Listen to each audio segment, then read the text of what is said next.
I forgot to do this when I had the camera on a tripod and wasn't going to shake. But if these videos are helpful at all, please don't forget to like and subscribe.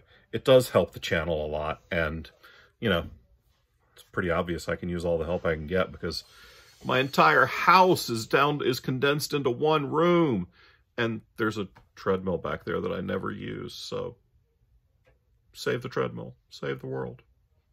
Bye.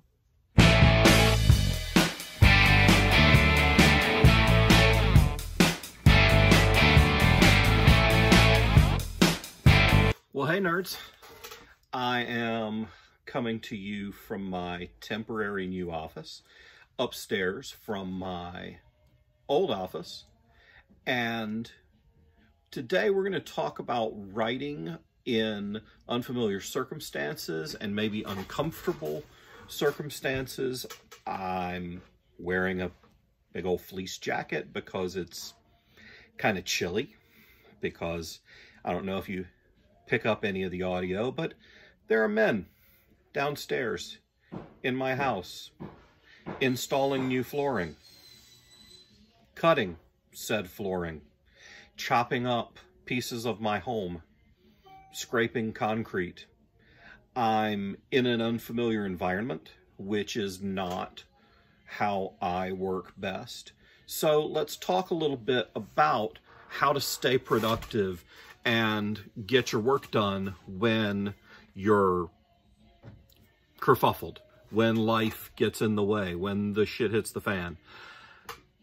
Fuck it. There. Video over. Not really.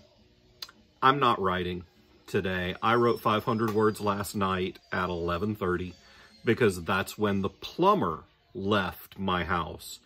Unrelated to the flooring and painting that's going on over the next 2 days, yesterday I had the plumber in, and he had to cut out wall and cut out pipe, and he was here for a solid 7 hours replacing 55-year-old pipe with, I don't know, modern construction product. So I didn't get a goddamn thing written yesterday, and I'm not getting a whole lot done today. I've reserved a room at a hotel for tonight. I'm not worried about telling you guys this because this video isn't going to go up live. You're not going to see it till next week, by which time I'll be back down in my normal office, or I'll have decided to turn this shit show that I'm currently working in into my new normal office, and I'll have moved the, I don't know, entirety of a living room that is now, God, I hope there's nothing really embarrassing back there that Susie's gonna beat my ass over showing you guys. But look, sometimes shit gets in the way. We're coming up, it's December 3rd as I'm recording this. You'll probably see it on the 9th. That means we just finished up NaNoWriMo, which is everybody's thing, write 50,000 words in a month. I call that a month. But sometimes shit gets in the way. I should be working on 4,000 words a day of Black Knight Chronicles for the next month to get Black Knight 8 turned in on time. Spoiler, I might be late on that. I know where the book's going. I've started. That was the first 500 words of it I wrote last night.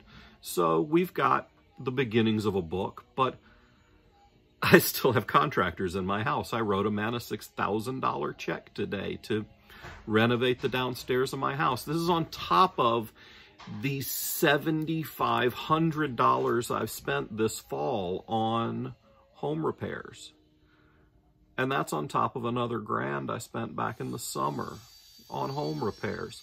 So to say that I've been dealing with some homeowner shit is putting it mildly, which is why I haven't had a book come out in almost 6 months. I released Harker 6, I think in July, and then I didn't release another book until 2 days ago, December 1st, when I released Jingle My Balls, the newest Shingles book that I wrote. Yeah, I released a book called Jingle My Balls. It's a Christmas parody. It's quite possibly the most fucked up thing I've ever written, which, strangely enough, is what I say every time I release a Shingles book. I keep raising or lowering the bar for myself. But look, there are things you can do to keep working even when there are people tearing your house apart and hopefully putting it back together. The floors look fantastic, the pieces that are done. The pieces that aren't done look like concrete. But there are things you can do. My friend Darren, who you'll see on an episode of Book Babble coming up in the new year, my friend Darren goes every Friday to the same coffee shop and works. And that's where he gets a lot of his writing done for the week, is on that Friday, on that day, in that coffee shop.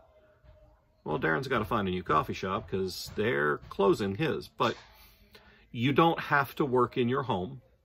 Lots of people work really well in coffee shops, in libraries.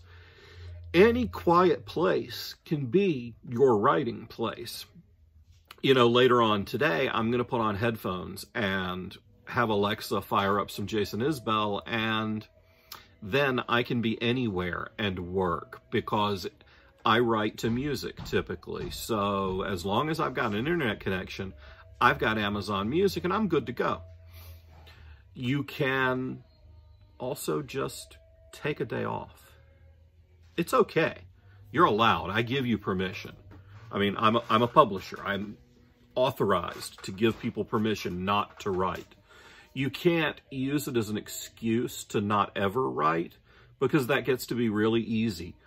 Well, I've got this going on. Well, I've got that going on. Well, this happened. Oh, I can't get to my chair. I can't find my music.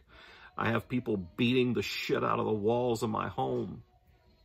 All of those can turn into excuses, and you need to recognize within yourself what is, I can't sit still for 15 minutes because someone keeps coming up and saying, hey, I got a question about this, or hey, I need you to help me do this, or hey, there's half a dozen workmen coming at 8 o'clock tomorrow morning. Would you please help me move the fucking furniture, sweetheart? Not that I'm projecting or anything, or that anyone's ever uttered those words to me in the past few days. But you do have to be self-aware enough to know whether or not you actually have life things going on, or if you're bullshitting yourself. Because we are, as writers, we're really good at telling stories, and we can tell some pretty good stories to ourselves. But comes a time when you're just going to have to do the work. Now, part of being a professional writer is understanding there's a lot more that you're going to do that doesn't equate to putting words on a page. I have spent the last 8.5 minutes talking to you guys. I'm going to spend another, well, let's be real, I'm probably going to spend another 20 minutes editing this. But none of that is actually creating writing. I haven't written a word yet today. I have analyzed yesterday's sales. I have promoted the Falstaff Books Black Friday sale, which if you missed it, wow, that sucks for you. You should join our newsletter and you won't miss it next year. I have looked over the plans for releases for the next few weeks. I'm working on a paperback wrap for a book that we're releasing on the 10th. So yes, 7 days from now. I've worked. I just haven't written. My writing day, if all I did was write and I had someone else to take care of every other part of my life, I could get everything done in 3 or 4 hours. Because I'm not good to do 10,000 words in a day, even if I don't have anything else to do other than write. My creativity runs out at 4,000 or 5,000 words most days. And a lot of days it runs out at 2,000 or 3,000. So I write usually for about 3 or 4 hours, split up into 30 to 45 minute chunks. Some people call them sprints. I don't type fast enough to honestly call it a sprint. It's more like a hobble. So I do little writing limps for 45 minutes. And that 45 minutes will get me about 1,000 words. And I don't know, do 4 of those and you got 4,000 words. So when the world is conspiring against you writing, take a day. It's fine. You really don't have to write every day. You have to get the words done. I have to get this novel done. I will get this novel done. I expect I'm going to be about 2 weeks late. Shit, 2 weeks late's a goddamn miracle for me. I think I was 18 months late on the last Black Knight book, so and if I get it down to 2 weeks, we'll all be doing cartwheels. And no, Donald Kirby, I'm not doing fucking cartwheels. It's an expression. Nobody wants to see that, and I can't afford the deductible on my health insurance, so I can't do that.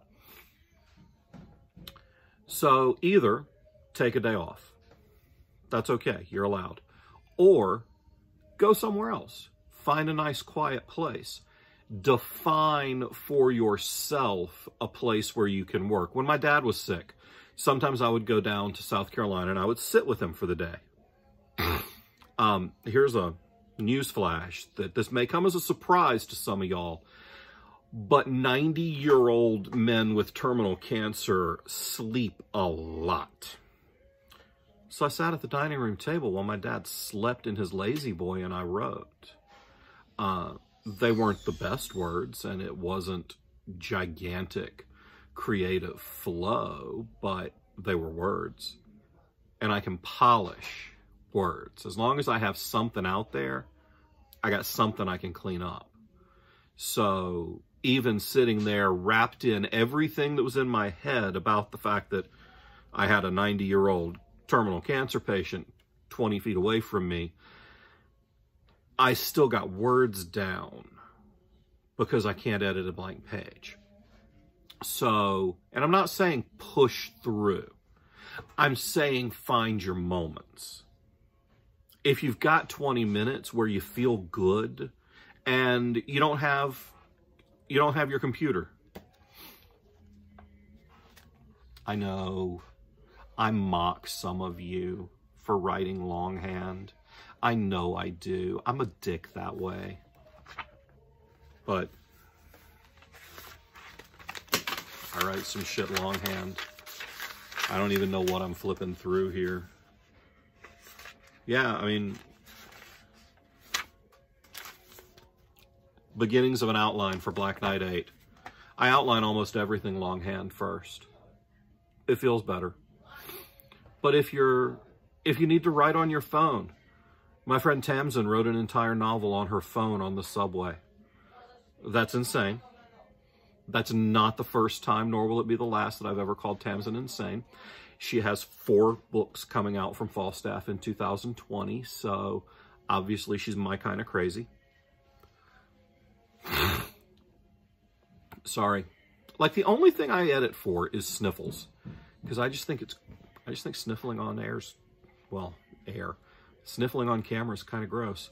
I will, however, itch my nose. That's less gross. But find alternate ways. I'm not going to tell you that you have to buy Scrivener and sync your Scrivener and your desktop and your laptop and your iPad and sync all of these things, because frankly, I can never make that work. Some component of it always shits the bed for me, so I do a lot of copy and pasting. I can copy and paste like a mofo, y'all. But find the moments. Even in the worst fucking days, there's 15 minutes. They may not be words you use for anything, but they may be. There's a piece of the visitation for my father's funeral that is ending up in the next Amazing Grace book whenever I can get in a good headspace to write it. But this guy from the visitation is the catalyst to the entire story, and he will never read this book. He probably has no idea I write books, and that's fine, but he is part of that story now, and I got that, and I stepped out of the receiving line for a second and had to take a second and process it and boil it in. You can find those moments. Everything is about finding those moments of inspiration, those moments when you can just jot something down. Maybe you're in a bar and you just say, I'll be right back. And you go and you write shit down on a cocktail napkin. Back in my old life, I designed more than one theatrical lighting system on cocktail napkins or on napkins at restaurants or placemats, because that's where I was when I figured it out. So don't feel like you have to be in one place to be creative. You don't. I promise you don't. It's probably easier. I know it is for me. Gail Martin has a skill that I envy. That chick can write anywhere. I've seen her do it. She can write in restaurants at conventions. She can write in her hotel room at conventions. She writes in the car as she and her husband are driving up from North Carolina to, I don't know wherever that place is. Indiana, maybe? Somewhere where it gets really cold. Not like the 45 degrees it is here, which is, I know, fucking balmy to some of y'all. But she can write anywhere and under practically any circumstances. I need a little more structure than that, but I can and will grab those moments. And they might not be worth a shit, the words you put down, but they might shake loose something. So don't devalue them, and, you know, take it, work with it. You're a fucking writer. Right. All right. I'm going to go check in on the guys who are hammering downstairs. And I'm going to try and get a little more of Black Knight 8 written. And you guys, y'all be good to one another. All right?